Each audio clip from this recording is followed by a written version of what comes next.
Murimu wa COVID-19 uthiite na mbere na gutherema na njira nene guku bururi-ini. Aruaru wa murimu uyu makiongerereka na ngikenda umuthi na gukinyithia 59 namba ya andu aria mekiritwo mukonde gukorwo na murimu uyu guku bururi-ini. We have received confirmation of 9 people who have tested positive for coronavirus disease. This now brings the total number of confirmed COVID-19 cases in Kenya to 59. Hari ndumiriri iria erekereirio ni mwandiki mutabariri ministry-ini ya ugima wa mwiri ndagitari Angi augite muigana wa andu 508 nio marikitie kurekererio thutha wa gukorwo maigitwo keheri-ini kwa thiku 14 guku angi 160 marethanwo nao magikwirwo gukorwo makuruhanite na arwaru aya na njira imwe kana iri ingi. The total number of close contacts that we have so far been monitoring stands at 1,668. Out of this number, 508 have been discharged from contact follow-up process after completing the 14 days follow-up period. Currently, our teams are monitoring 1,160 close contacts of confirmed cases.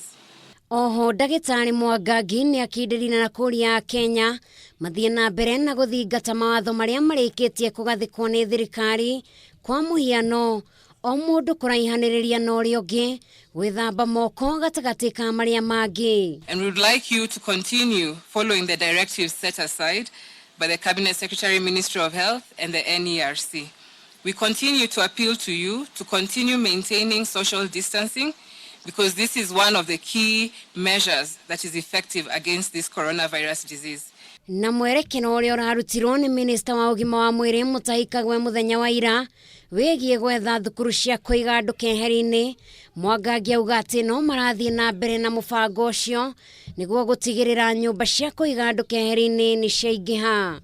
We have also put in place Kenyatta University Teaching, Research and Referral Hospital that has a bed capacity of 300 beds, which we are in the process of equipping and boosting capacity. The Ministry of Health would like to take this opportunity to thank our health workers for a job well done. These health workers have worked under tough conditions to be able to keep us all healthy. They also have families who they are looking after, and we do not take their cause for granted. We continue to work with our health workers to protect them and to ensure that they have the right gear to be able to work as our frontline army in this disease. Ihinda-ini riu ni acokeirie maabitha ugima wa mwiri ngatho ni kunyitanira hamwe guku akiuria Akenya na umerutire niguo mahurane na murimu uyu. Ngiribotera Kameme TV, njitagwo Njeri wa Wambui.